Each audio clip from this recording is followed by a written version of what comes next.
लगातार 2 ਵਾਰ ਦੀ ਹਾਰ ਤੋਂ ਬਾਅਦ ਹੁਣ ਨਵੇਂ ਰੂਪ ਦੇ ਵਿੱਚ ਹੋਵੇਗਾ ਅਕਾਲੀ ਦਲ। ਸੁਖਬੀਰ ਬਾਦਲ ਨੇ ਕੀਤਾ ਐਲਾਨ, ਕਿਹਾ ਲਗਾਤਾਰ 2 ਵਾਰੀਆਂ ਤੋਂ ਵੱਧ ਨਹੀਂ ਰਹੇਗਾ ਕੋਈ ਪ੍ਰਧਾਨ, ਇੱਕ ਪਰਿਵਾਰ ਨੂੰ ਮਿਲੇਗੀ ਬਸ ਇੱਕ ਹੀ ਟਿਕਟ।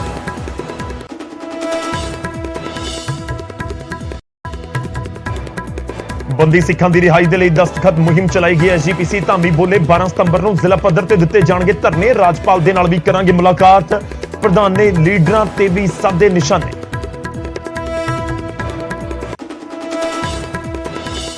ਈਮੇਲ ਤੇ ਆਈ ਧਮਕੀ ਦਾ ਮੂਸੇਵਾਲਾ ਦੇ ਪਿਤਾ ਨੇ ਦਿੱਤਾ ਜਵਾਬ, ਕਿਹਾ ਨਹੀਂ ਡਰਾਂਗਾ, ਬੇਟੇ ਨੂੰ ਇਨਸਾਫ ਦਿਵਾ ਕੇ ਰਹਾਂਗਾ।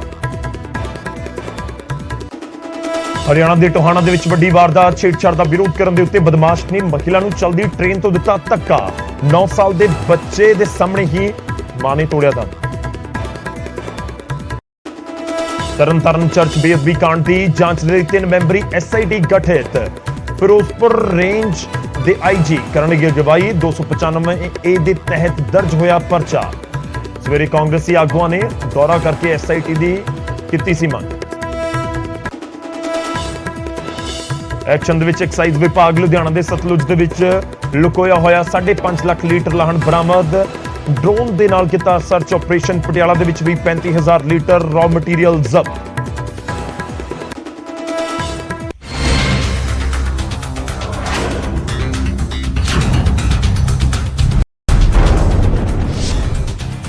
ਸਤਿ ਸ੍ਰੀ ਅਕਾਲ। ਨਿਊਜ਼ 18 ਪੰਜਾਬ ਹਰਿਆਣਾ ਹਿਮਾਚਲ ਦੇਖ ਰਹੇ ਹੋ ਤੁਸੀਂ। ਗੌਰਵ ਸ਼ੁਕਲਾ ਮੈਂ ਹਾਂ ਤੁਹਾਡੇ ਨਾਲ ਹਾਜ਼ਰ ਹਾਂ। ਫਰਕ ਤਾਂ ਪੈਂਦਾ ਹੈ ਲੈ ਕੇ, ਫਰਕ ਤਾਂ ਪੈਂਦੇ ਦੀ ਸ਼ੁਰੂਆਤ ਅੱਜ ਅਸੀਂ ਕਰਨ ਜਾ ਰਹੇ ਹਾਂ ਸਿੱਧੂ ਮੂਸੇਵਾਲਾ ਦੇ ਨਾਲ। ਮੂਸੇਵਾਲਾ ਦੇ ਪਿਤਾ ਨੂੰ ਧਮਕੀ ਆਈ। ਜੀ ਹਾਂ, ਲਾਰੈਂਸ ਗੈਂਗ ਨੇ ਸਿੱਧੂ ਮੂਸੇਵਾਲਾ ਦੇ ਕਤਲ ਤੋਂ ਬਾਅਦ ਉਹਨਾਂ ਦੇ ਪਿਤਾ ਨੂੰ ਧਮਕੀ ਦਿੱਤੀ।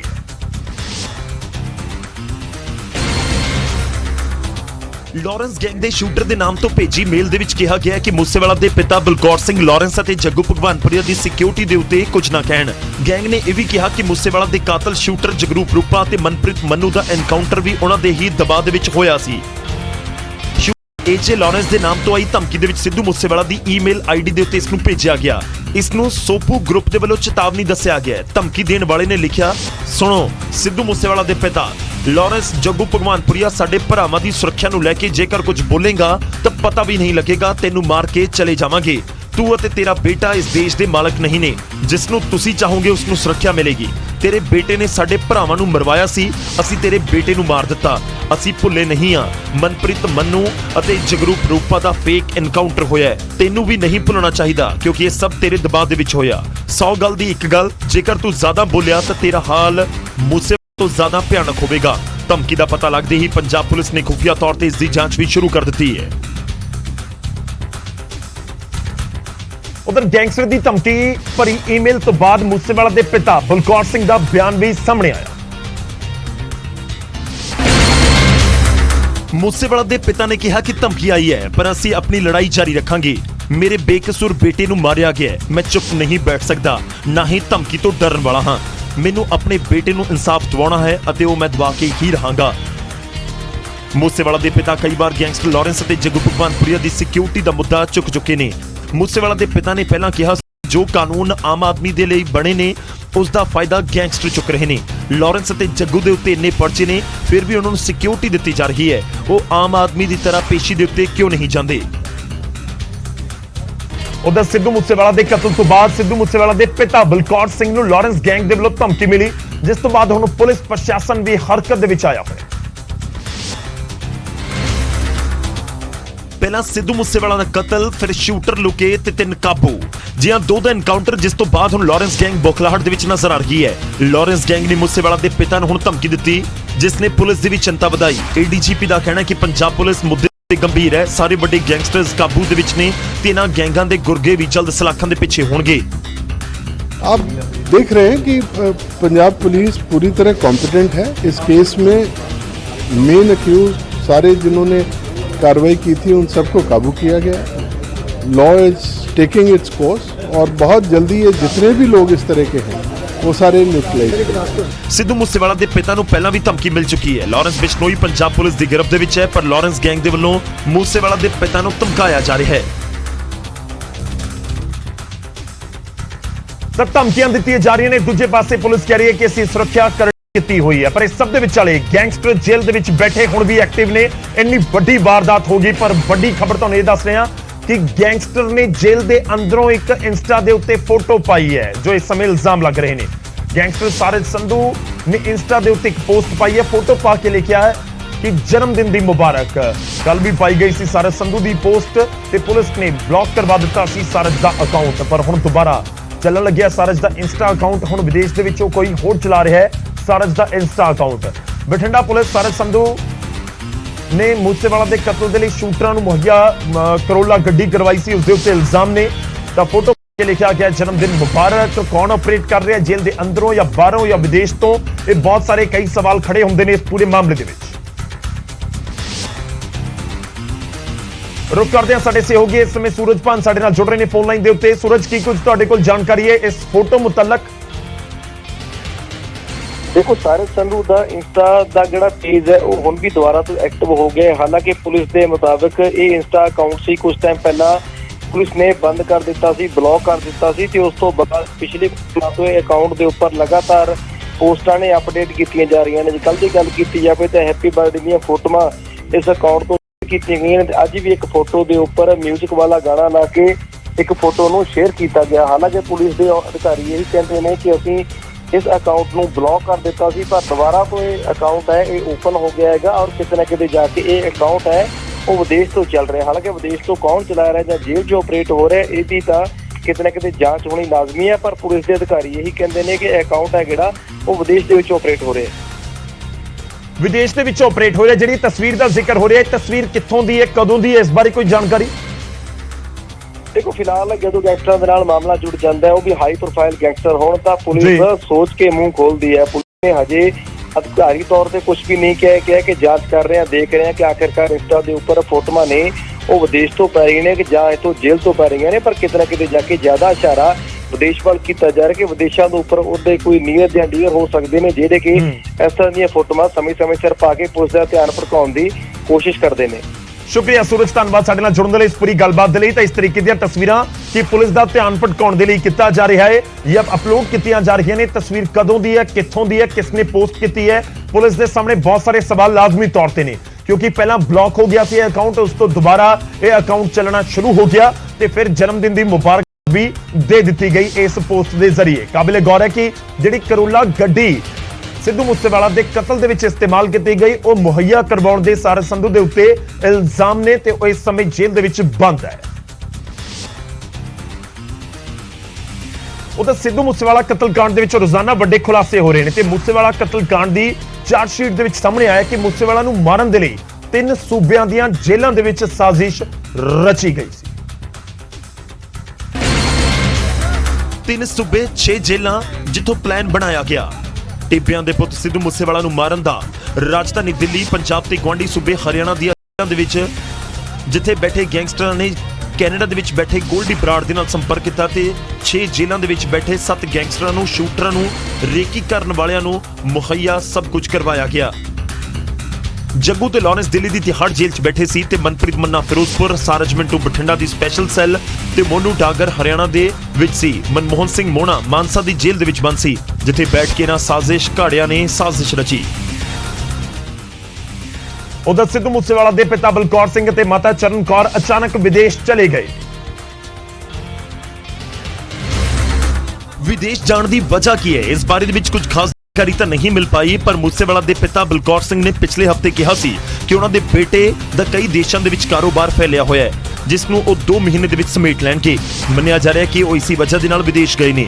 ਸਿੱਧੂ ਮੂਸੇਵਾਲਾ ਪੜ੍ਹਾਈ ਦੇ ਲਈ ਕੈਨੇਡਾ ਗਏ ਸੀ, ਉੱਥੇ ਹੀ ਉਹਨਾਂ ਦਾ ਪ੍ਰੋਫੈਸ਼ਨਲ 뮤직 ਕੈਰੀਅਰ ਸ਼ੁਰੂ ਹੋਇਆ। ਕੈਨੇਡਾ ਦੇ ਵਿੱਚ ਉਹਨਾਂ ਨੇ ਆਪਣਾ ਪਹਿਲਾ ਗਾਣਾ ਜੀ ਵੈਗਨ ਰਿਲੀਜ਼ ਕੀਤਾ ਸੀ, ਜਿਸ ਤੋਂ ਬਾਅਦ ਲਾਈਵ ਪਰਫਾਰਮੈਂਸ ਵੀ ਦਿੱਤੀ ਸੀ। ਅਕਤੂਬਰ 2018 ਦੇ ਵਿੱਚ ਮੂਸੇਵਾਲਾ ਦਾ ਪਹਿਲਾ ਐਲਬਮ PBX1 ਆਇਆ ਸੀ। ਮੂਸੇਵਾਲਾ ਨੇ ਕਤਲ ਤੋਂ ਪਹਿਲਾਂ ਦੁਬਈ ਦੇ ਵਿੱਚ ਸ਼ੋਅ ਕੀਤਾ। ਇਹ ਸ਼ੋਅ ਮਾਨਸਾ 'ਚ ਚੋਣ ਹਾਰਨ ਤੋਂ ਬਾਅਦ ਹੋਇਆ ਸੀ, ਜਿਸ ਦੇ ਵਿੱਚ ਬੇਬਾਕੀ ਦੇ ਨਾਲ ਮੂਸੇਵਾਲਾ ਨੇ ਆਪਣੀ ਚੋਣ ਹਾਰ ਦਾ ਵੀ ਜ਼ਿਕਰ ਕੀਤਾ। ਮੂਸੇਵਾਲਾ ਨੇ ਮਾਨਸਾ ਦੇ ਲੋਕਾਂ ਨੂੰ ਭਰੋਸਾ ਦਿੱਤਾ ਸੀ ਕਿ ਬੇਸ਼ੱਕ ਉਹ ਚੋਣ ਹਾਰ ਗਏ ਹੋਣ, ਪਰ ਉਹਨਾਂ ਦੇ ਲਈ ਕੰਮ ਕਰਦੇ ਰਹਿਣਗੇ। ਤਾਂ ਵਿਦੇਸ਼ ਗਏ ਨੇ ਤਾਂ 2 ਮਹੀਨੇ ਦੇ ਵਿੱਚ ਕੀ ਪੂਰਾ ਕਾਰੋਬਾਰ ਸਮੇਟ ਲੈਣਗੇ ਜਾਂ ਫਿਰ ਇਸ ਦੀ ਵਜ੍ਹਾ ਕੁਝ ਹੋਰ ਹੈ। ਇੱਕ ਕਾਬਲੇ ਗੌਰ ਇਹ ਵੀ ਹੈ ਕਿ 3 ਮਹੀਨੇ ਸਿੱਧੂ ਮੂਸੇਵਾਲਾ ਦੇ ਕਤਲ ਨੂੰ ਹੋ ਚੁੱਕੇ ਨੇ, ਉਹਨਾਂ ਦੀ ਮੌਤ ਨੂੰ ਹੋ ਚੁੱਕੇ ਨੇ, ਪਰ ਪਰਿਵਾਰ ਦੇ ਨਾਲ ਮਿਲਣ ਵਾਲੇ ਹੁਣ ਵੀ ਬਹੁਤ ਵੱਡੀ ਗਿਣਤੀ ਦੇ ਵਿੱਚ ਲਗਾਤਾਰ ਪਿੰਡ ਪਹੁੰਚ ਰਹੇ ਸਨ। ਉਧਰ ਅੱਗੇ ਵਧਦਿਆਂ ਤੇ ਗੱਲ ਹੋਵੇਗੀ ਸ਼੍ਰੋਮਣੀ ਅਕਾਲੀ ਦਲ ਦੀ। ਪਾਰਟੀ ਦੀ ਮੌਜੂਦਾ ਸਥਿਤੀ ਨੂੰ ਦੇਖਦਿਆਂ ਸੁਖਬੀਰ ਸਿੰਘ ਬਾਦਲ ਨੇ ਅਕਾਲੀ ਦਲ ਦੇ ਨਵੇਂ ਰੂਲਸ ਦਾ ਐਲਾਨ ਕੀਤਾ ਹੈ, ਜਿਸ ਦੇ ਚੱਲਦਿਆਂ ਪਾਰਟੀ ਦੇ ਨਿਯਮਾਂ ਦੇ ਵਿੱਚ ਕਈ ਤਰ੍ਹਾਂ ਦੇ ਬਦਲਾਅ ਹੁਣ ਕੀਤੇ ਗਏ। ਤੇ ਸ਼੍ਰੋਮਣੀ ਅਕਾਲੀ ਦਲ ਦੇ ਪ੍ਰਧਾਨ ਸੁਖਬੀਰ ਸਿੰਘ ਬਾਦਲ ਨੇ ਐਲਾਨ ਕੀਤਾ ਕਿ 102 ਸਾਲ ਬਾਅਦ ਅਕਾਲੀ ਦਲ ਦਾ ਪੁਨਰ ਜਨਮ ਹੋਇਆ ਹੈ ਤੇ ਅਕਾਲੀ ਦਲ ਦੇ ਵਿੱਚ ਕਿਤੇ ਇਹਨਾਂ ਬਦਲਾਵਾਂ ਨੂੰ ਜੂਨੀਅਰ ਬਾਦਲ ਸਾਹਿਬ ਅਕਾਲੀ ਦਲ ਦਾ ਮਾਡਰਨ ਅਵਤਾਰ ਦੱਸ ਰਹੇ ਨੇ। ਸ਼੍ਰੋਮਣੀ ਅਕਾਲੀ ਦਲ ਦਾ ਇਤਿਹਾਸ 102 ਸਾਲ ਦਾ ਹੁਣ ਇਤਿਹਾਸ ਹੋ ਗਿਆ ਹੈ। ਪੰਜਾਬੀਆਂ ਦੀ ਆਨ ਤੇ ਸ਼ਾਨ, ਪੰਜਾਬੀਆਂ ਦੀ ਪਾਰਟੀ ਸ਼੍ਰੋਮਣੀ ਅਕਾਲੀ ਦਲ ਨੂੰ ਪੂਰੇ ਇੰਨਾ ਤਗੜਾ ਬਣਾ ਦੇਣਾ ਹੈ ਕਿ ਅਗਲੇ ਸਾਲਾਂ 'ਚ ਪੰਜਾਬ ਵਿੱਚ ਜੇ ਲੋਕੀ ਕੱਲਾ ਸ਼੍ਰੋਮਣੀ ਅਕਾਲੀ ਦਲ ਨੂੰ ਚਾਹਣ। ਸੁਖਬੀਰ ਬਾਦਲ ਮੁਤਾਬਕ ਮਾਡਰਨ ਅਕਾਲੀ ਦਲ ਦੇ ਵਿੱਚ ਨੌਜਵਾਨਾਂ ਨੂੰ ਕੋਰ ਕਮੇਟੀ 'ਚ ਸ਼ਾਮਲ ਕੀਤਾ ਜਾਵੇਗਾ। ਬੂਥ ਪ੍ਰਧਾਨ ਤੋਂ ਲੈ ਕੇ ਜ਼ਿਲ੍ਹਾ ਪ੍ਰਧਾਨ ਤੱਕ ਚੋਣ ਹੋਵੇਗੀ। ਹਲਕਾ ਇੰਚਾਰਜ ਤੇ ਜ਼ਿਲ੍ਹਾ ਪ੍ਰਧਾਨ ਟਿਕਟ ਨਹੀਂ ਮਿਲੇਗੀ। ਸਾਬਤ ਸੂਰਤ ਸਿੱਖ ਹੀ ਜ਼ਿਲ੍ਹਾ ਪ੍ਰਧਾਨ ਹੋਣਗੇ। ਜ਼ਿਲ੍ਹਾ ਪ੍ਰਧਾਨ ਚੋਣ ਨਹੀਂ ਲੜੇਗਾ। 35 ਸਾਲ ਤੋਂ ਘੱਟ ਉਮਰ ਵਾਲਾ ਹੀ ਯੂਥ ਅਕਾਲੀ ਦਲ ਦਾ ਮੈਂਬਰ ਹੋਵੇਗਾ। ਆਲ ਇੰਡੀਆ ਸਿੱਖ ਸਟੂਡੈਂਟ ਫੈਡਰੇਸ਼ਨ ਨੂੰ ਮੁੜ ਖੜਾ ਕੀਤਾ ਜਾਵੇਗਾ। ਪਾਰਟੀ ਪ੍ਰਧਾਨ ਦੇ ਲਈ ਇੱਕ ਐਡਵਾਈਜ਼ਰੀ ਬੋਰਡ ਵੀ ਗਠਿਤ ਹੋਵੇਗਾ। ਸੋ ਜਿਹਨੇ ਵੀ ਕੋਈ ਆਪਣੀ ਵਿਚਾਰ ਰੱਖਣੇ ਆ ਪਾਰਟੀ ਵਿੱਚ, ਪਾਰਟੀ ਦੀ ਆਰਗੇਨਾਈਜੇਸ਼ਨ ਵਿੱਚ ਰੱਖ ਲੈਣ, ਪਰ ਜਿਹੜੇ ਲੋਕ ਮੀਡੀਆ 'ਚ ਆ ਕੇ ਗੱਲਾਂ ਕਰਨ ਉਹ ਪਾਰਟੀ ਦਾ ਇਨਡਿਸਪਲਿਨ ਹੈ। ਇਹ ਫੈਸਲੇ 2 ਵਾਰ ਸੱਤਾ ਤੋਂ ਦੂਰ ਰਹਿਣ ਤੇ ਜ਼ਿਮਨੀ ਚੋਣ ਦੇ ਵਿੱਚ ਹਾਰ ਤੋਂ ਬਾਅਦ ਉਸ ਸਮੇਂ ਲਏ ਗਏ ਨੇ, ਜਿਸ ਸਮੇਂ ਪਾਰਟੀ ਦੇ ਸੀਨੀਅਰ ਆਗੂਆਂ ਨੇ ਵੀ ਪਾਰਟੀ ਪ੍ਰਧਾਨ ਦੇ ਖਿਲਾਫ ਬਾਗੀ ਸੁਰ ਦਿਖਾਈ ਸਨ। ਕਾਬਿਲੇ ਗੌਰ ਹੈ ਕਿ ਮੌਜੂਦਾ ਸਮੇਂ ਦੇ ਵਿੱਚ ਅਕਾਲੀ ਦਲ ਦੇ 2 MP ਨੇ, ਸੁਖਬੀਰ ਸਿੰਘ ਬਾਦਲ ਅਤੇ ਹਰਸਿਮਰਤ ਕੌਰ ਬਾਦਲ, ਤੇ ਵਿਧਾਨ ਸਭਾ ਦੇ ਵਿੱਚ 3 MLA ਨੇ। ਉਹ ਪਾਰਟੀ ਜੋ 10 ਸਾਲ ਤੱਕ ਸੱਤਾ ਦੇ ਵਿੱਚ ਰਹੀ ਤੇ ਫਿਰ 3 ਸੀਟਾਂ ਦੇ ਉੱਤੇ ਸਿਮਟ ਗਈ ਤੇ ਉਸ ਤੋਂ ਬਾਅਦ ਹੁਣ ਬਦਲਾਅ ਕੀਤੇ ਜਾ ਰਹੇ ਨੇ ਵੱਡੇ ਪੱਧਰ ਦੇ ਉੱਤੇ। ਖੈਰ, ਜਦੋਂ ਇਸ ਤਰੀਕੇ ਨਾਲ ਬਦਲਾਅ ਕੀਤੇ ਜਾਣ, ਖਾਸ ਤੌਰ ਤੇ 2 ਵਾਰ ਦੀ ਹਾਰ ਤੋਂ ਬਾਅਦ ਫਿਰ ਫਰਕ ਤਾਂ ਪੈਂਦਾ ਹੈ। ਉਧਰ ਅਕਾਲੀ ਦਲ ਦੇ ਵਿੱਚ ਲੰਬੇ ਸਮੇਂ ਤੋਂ ਉੱਠ ਰਹੇ ਪ੍ਰਧਾਨਗੀ ਦੇ ਵਿਵਾਦ ਦੇ ਉੱਤੇ ਸੁਖਬੀਰ ਸਿੰਘ ਬਾਦਲ ਨੇ ਵੱਡਾ ਐਲਾਨ ਕੀਤਾ। ਸੁਖਬੀਰ ਸਿੰਘ ਬਾਦਲ ਨੇ ਪ੍ਰਧਾਨਗੀ ਦੇ ਲਈ ਨਵੇਂ ਨਿਯਮ ਦਾ ਵੀ ਜ਼ਿਕਰ ਕੀਤਾ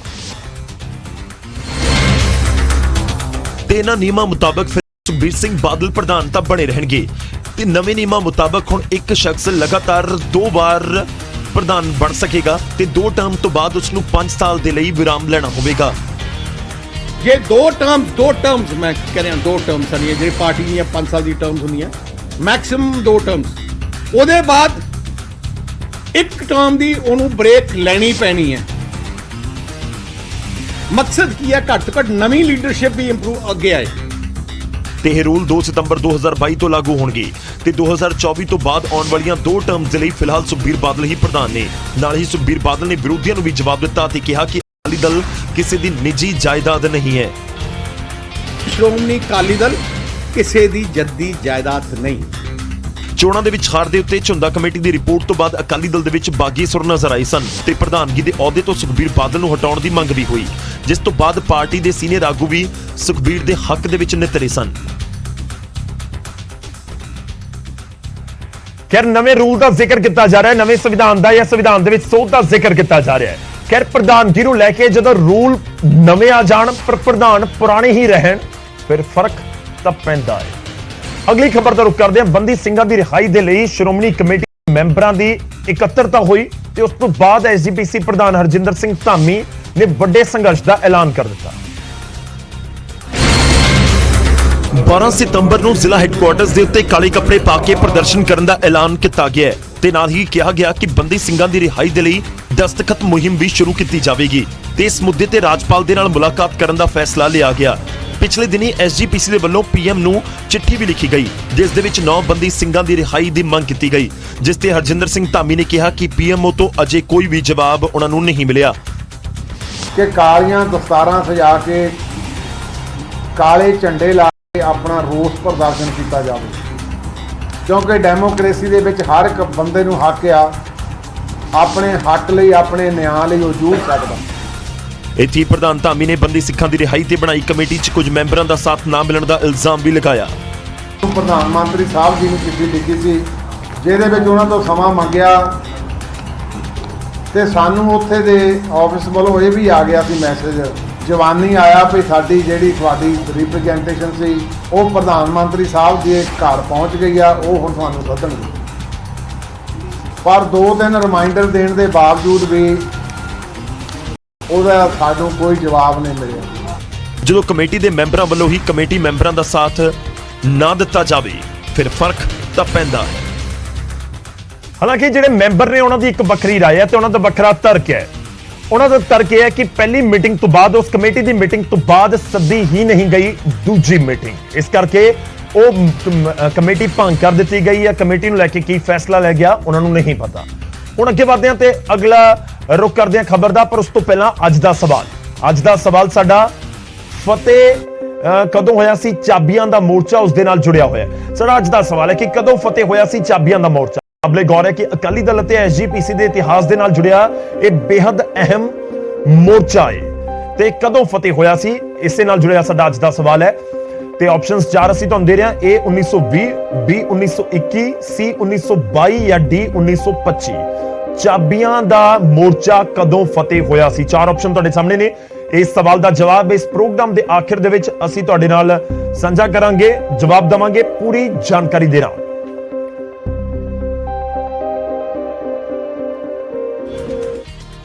ਹੁਣ ਅੱਗੇ ਵਧਦੇ ਹਾਂ ਤੇ ਖਬਰ ਤਰਨਤਾਰਨ ਤੋਂ ਚਰਚ ਹਮਲੇ ਮਾਮਲੇ ਦੇ ਨਾਲ ਜੁੜੀ ਹੋਈ ਹੈ, ਜਿਸ ਦੇ ਉੱਤੇ ਸਿਆਸਤ ਗਰਮਾਉਂਦੀ ਨਜ਼ਰ ਆ ਰਹੀ ਹੈ ਤੇ ਇਸ ਵਿਚਾਲੇ 3 ਮੈਂਬਰੀ SIT ਦਾ ਗਠਨ ਵੀ ਕਰ ਦਿੱਤਾ ਗਿਆ ਤੇ ਘਟਨਾ ਦੇ 3 ਦਿਨ ਬੀਤਣ ਤੋਂ ਬਾਅਦ ਹੁਣ ਇਸ ਮਾਮਲੇ 'ਚ 3 ਮੈਂਬਰੀ SIT ਦਾ ਗਠਨ ਕਰ ਦਿੱਤਾ ਗਿਆ ਹੈ, ਜਿਸ ਦੀ ਅਗਵਾਈ IG ਫਿਰੋਜ਼ਪੁਰ ਰੇਂਜ ਕਰਨਗੇ। SSP ਤਰਨਤਾਰਨ ਅਤੇ SP ਤਰਨਤਾਰਨ SIT ਦੇ ਮੈਂਬਰ ਬਣਾਏ ਗਏ ਨੇ। ਘਟਨਾ ਨੂੰ ਹੋਇਆ 3 ਦਿਨ ਬੀਤ ਚੁੱਕੇ ਨੇ, ਪਰ ਪੁਲਿਸ ਦੀ ਨਾਕਾਮੀ ਦਿਖ ਰਹੀ ਹੈ ਕਿਉਂਕਿ ਅੱਜ ਤੱਕ ਇਸ ਮਾਮਲੇ 'ਚ ਕੋਈ ਵੀ ਗ੍ਰਿਫਤਾਰੀ ਨਹੀਂ ਹੋਈ। ਥਾਣਾ ਸਦਰ ਪੱਟੀ 'ਚ ਪਰਚਾ ਤਾਂ ਦਰਜ ਕੀਤਾ ਗਿਆ ਪਰ ਮੁਲਜ਼ਮ ਫਰਾਰ ਨੇ। ਮੁਲਜ਼ਮ CCTV ਤਸਵੀਰਾਂ ਦੇ ਵਿੱਚ ਤਾਂ ਨਜ਼ਰ ਆ ਰਹੇ ਸਨ, ਪਰ ਸਵਾਲ ਇਹ ਵੀ ਬਰਕਰਾਰ ਹੈ ਕਿ ਸਲਾਖਾਂ ਦੇ ਪਿੱਛੇ ਕਦੋਂ ਪਹੁੰਚਣਗੇ। ਖੈਰ ਇਸ ਮਾਮਲੇ ਨੂੰ ਇਸ ਤਰੀਕੇ ਨਾਲ ਤੋੜ ਕੇ ਦੇਖਿਆ ਜਾ ਰਿਹਾ ਹੈ ਕਿ ਪੰਜਾਬ ਦੀ ਅਮਨ ਸ਼ਾਂਤੀ ਦੇ ਖਿਲਾਫ ਇਹ ਸਾਜ਼ਿਸ਼ ਘੜੀ ਗਈ ਸੀ, ਜਿਸ ਤਰੀਕੇ ਨਾਲ ਤੋੜ-ਭੰਨ ਇੱਕ ਚਰਚ ਦੇ ਵਿੱਚ ਕਰ ਦਿੱਤੀ ਗਈ। ਪਰ ਸਵਾਲ ਇਹ ਹੈ ਕਿ ਚਰਚ ਦੇ ਵਿੱਚ ਤੋੜ-ਭੰਨ ਕਰ ਦਿੱਤੀ ਗਈ ਹੋਵੇ, ਪੰਜਾਬ ਦੀ ਅਮਨ ਸ਼ਾਂਤੀ ਦੇ ਨਾਲ ਜੁੜਿਆ ਮੁੱਦਾ ਹੋਵੇ ਔਰ 3 ਤੋਂ 4 ਦਿਨਾਂ ਬਾਅਦ ਵੀ ਇਸ ਮਾਮਲੇ 'ਚ ਕੋਈ ਗ੍ਰਿਫਤਾਰੀ ਨਾ ਹੋਈ ਹੋਵੇ, ਫਿਰ ਫਰਕ ਤਾਂ ਪੈਂਦਾ ਹੈ। ਉਧਰ ਤਰਨਤਾਰਨ ਦੇ ਪੱਟੀ ਦੇ ਵਿੱਚ ਚਰਚ ਦੇ ਵਿੱਚ ਹੋਈ ਤੋੜ-ਭੰਨ ਤੇ ਮਾਮਲੇ ਤੋਂ ਬਾਅਦ ਉੱਥੇ ਤਣਾਅ ਦਾ ਮਾਹੌਲ ਹੈ, ਸਿਆਸੀ ਆਗੂ ਉੱਥੇ ਪਹੁੰਚ ਰਹੇ ਨੇ। ਪੰਜਾਬ ਕਾਂਗਰਸ ਪ੍ਰਧਾਨ ਅਮਰਿੰਦਰ ਸਿੰਘ ਰਾਜਾ ਵੜਿੰਗ, ਪ੍ਰਤਾਪ ਸਿੰਘ ਬਾਜਵਾ ਤੇ ਸਾਬਕਾ deputy CM OP Soni Tarn Taran ਪਹੁੰਚੇ। ਕਾਂਗਰਸੀ ਆਗੂਆਂ ਨੇ ਚਰਚ ਦੇ ਅਹੁਦੇ ਦੇ ਨਾਲ ਮੁਲਾਕਾਤ ਕੀਤੀ ਅਤੇ ਭਰੋਸਾ ਦਿਵਾਇਆ ਕਿ ਉਹ ਸਾਰੇ DGP ਪੰਜਾਬ ਦੇ ਨਾਲ ਮਿਲਣਗੇ ਅਤੇ ਇਸ ਮਾਮਲੇ ਦੀ ਹਾਈ ਲੈਵਲ ਕਮੇਟੀ ਬਣਾ ਕੇ ਜਾਂਚ ਦੀ ਮੰਗ ਕਰਨਗੇ। ਮੈਂ ਪ੍ਰਸ਼ਾਸਨ ਨੂੰ ਔਰ ਸਰਕਾਰ ਨੂੰ ਬੇਨਤੀ ਕਰਦਾ, ਬਹੁਤ ਗੌਰ ਨਾਲ ਇਹਦੀ ਇਨਵੈਸਟੀਗੇਸ਼ਨ ਕਰਨੀ ਜ਼ਰੂਰਤ ਹੈ। ਇਹਨੂੰ ਛੋਟਾ ਮਾਮਲਾ ਨਾ ਲਿਆ ਜਾਵੇ, ਸਾਡਾ ਭਾਈਚਾਰਾ ਖਰਾਬ ਨਹੀਂ ਹੋਣਾ ਚਾਹੀਦਾ। ਕਾਂਗਰਸੀ ਆਗੂਆਂ ਤੋਂ ਪਹਿਲਾਂ ADGP ਡਾਕਟਰ ਨਰੇਸ਼ ਅਰੋੜਾ ਵੀ ਚਰਚ ਦੇ ਅਹੁਦੇਦਾਰਾਂ ਦੇ ਨਾਲ ਮਿਲੇ ਅਤੇ ਉਹਨਾਂ ਨੂੰ ਸੁਰੱਖਿਆ ਦਾ ਭਰੋਸਾ ਦਿਵਾਇਆ ਗਿਆ। ਇਹਨਾਂ ਚੀਜ਼ਾਂ ਦੀ ਇਨਵੈਸਟੀਗੇਸ਼ਨ ਜਿਹੜੀ ਹੈ ਇਨਵੈਸਟੀਗੇਸ਼ਨ ਆਫੀਸਰ ਆਪਣਾ ਕਰ ਰਹੇ ਨੇ, ਜਿਹੜਾ ਵੀ ਦੋਸ਼ੀ ਹੈ ਉਹਨੂੰ ਜਲਦੀ ਤੋਂ ਜਲਦੀ ਫੜ ਕੇ ਇਹਦੀ ਸਜ਼ਾ ਦਿਵਾਓ। ਜ਼ਿਕਰ ਖਾਸ ਹੈ ਕਿ 10 ਦੀ ਰਾਤ ਨੂੰ ਪੱਟੀ ਦੇ ਵਿੱਚ ਚਰਚ ਦੇ ਵਿੱਚ ਤੋੜ-ਭੰਨ ਕੀਤੀ ਗਈ ਅਤੇ ਪਾਦਰੀ ਦੀ ਗੱਡੀ ਨੂੰ ਵੀ ਅੱਗ ਦੇ ਹਵਾਲੇ ਕਰ ਦਿੱਤਾ ਗਿਆ। 2 ਮੁਲਜ਼ਮ ਵੀ CCTV ਦੇ ਵਿੱਚ ਨਜ਼ਰ ਆਏ ਸਨ, ਪਰ ਪੁਲਿਸ ਹੁਣ ਤੱਕ ਇਸ ਮਾਮਲੇ 'ਚ ਇੱਕ ਵੀ ਮੁਲਜ਼ਮ ਨੂੰ ਗ੍ਰਿਫਤਾਰ ਨਹੀਂ ਕਰ ਸਕੀ ਹੈ। ਤਾਂ ਗ੍ਰਿਫਤਾਰੀ ਹੁਣ ਤੱਕ ਨਹੀਂ ਹੋਈ ਹੈ। CCTV ਦੇ ਵਿੱਚ ਵੀ ਕੁਝ ਮੁਲਜ਼ਮ ਜ਼ਰੂਰ ਕੈਦ ਹੋ ਗਏ ਸੀ, ਪਰ ਪੁਲਿਸ ਦੀ ਗ੍ਰਿਫਤ ਤੋਂ ਫਿਲਹਾਲ ਬਾਹਰ ਨੇ। ਅੱਗੇ ਵਧਦੇ ਹਾਂ ਤੇ ਗੱਲ ਹੋਵੇਗੀ ਆਮ ਆਦਮੀ ਪਾਰਟੀ ਦੇ ਸਾਬਕਾ ਵਿਧਾਇਕ ਸੰਧੋਆ ਦੀ। ਜੀ ਹਾਂ, ਸਾਬਕਾ ਵਿਧਾਇਕ ਦੇ ਉੱਤੇ ਸ਼ਿਕੰਜਾ ਕੱਸਿਆ ਜਾ ਰਿਹਾ ਹੈ। ਜੰਗਲਾਤ ਘੁਟਾਲੇ ਦੀ ਵਿਜੀਲੈਂਸ ਜਾਂਚ ਦੇ ਵਿੱਚ ਫਸਦੇ ਹੋਏ ਨਜ਼ਰ ਆ ਰਹੇ ਨੇ ਸਾਬਕਾ ਵਿਧਾਇਕ ਰੋਪੜ ਤੋਂ। ਸਾਬਕਾ ਵਿਧਾਇਕ ਨੇ ਅਮਰਜੀਤ ਸੰਧੋਆ, ਵਿਜੀਲੈਂਸ ਨੇ ਕਸਟਡੀ ਦੇ ਵਿੱਚ ਸੰਧੋਆ ਦੀ ਕਾਰ ਲੈ ਲਈ ਹੈ। ਸੰਧੋਆ ਨੇ ਇੱਕ ਕਰੀਬੀ ਤੋਂ ਇਹ ਕਾਰ ਲਈ ਸੀ ਔਰ ਵਿਜੀਲੈਂਸ ਨੇ ਜਾਂਚ ਵੇਲੇ ਕਾਰ ਦਾ ਨੰਬਰ ਬਲੌਕ ਕਰਵਾ ਦਿੱਤਾ ਸੀ। ਇਲਜ਼ਾਮ ਨੇ ਕਿ ਇਹ ਉਸੇ ਪੈਸੇ ਦੇ ਨਾਲ ਖਰੀਦੀ ਗਈ ਹੈ ਜੋ ਘੁਟਾਲਾ ਹੋਇਆ। ਹਾਲਾਂਕਿ ਸਾਬਕਾ ਵਿਧਾਇਕ ਆਪਣਾ ਤਰਕ ਜ਼ਰੂਰ ਦੇ ਚੁੱਕੇ ਨੇ ਕਿ ਉਹਨਾਂ ਨੂੰ ਨਹੀਂ ਪਤਾ, ਉਹਨਾਂ ਦੇ ਕਿਸੇ ਰਿਸ਼ਤੇਦਾਰ ਦੇ ਵੱਲੋਂ ਇਹ ਕਾਰ ਉਹਨਾਂ ਨੂੰ ਦੇ ਦਿੱਤੀ ਗਈ ਇਸਤੇਮਾਲ ਕਰਨ ਦੇ ਲਈ ਤੇ ਇਸ ਕਰਕੇ ਉਹ ਇਸਤੇਮਾਲ ਕਰ ਰਹੇ ਸਨ।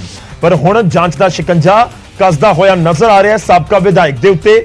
ਔਰ ਇਹ ਵੀ ਕਾਬਿਲੇ ਗੌਰ ਹੈ ਕਿ ਜਿਹੜੇ ਆਮ ਆਦਮੀ ਪਾਰਟੀ ਦੇ ਵਿਧਾਇਕ 2017 ਦੇ ਵਿੱਚ ਜਿੱਤੇ ਸੀ ਉਸ ਸਮੇਂ ਤੇ ਕਈ ਪਾਰਟੀ ਨੂੰ ਛੱਡ ਗਏ, ਕੁਝ ਦੂਜੀਆਂ ਪਾਰਟੀਆਂ ਦੇ ਵਿੱਚ ਸ਼ਾਮਲ ਹੋ ਗਏ।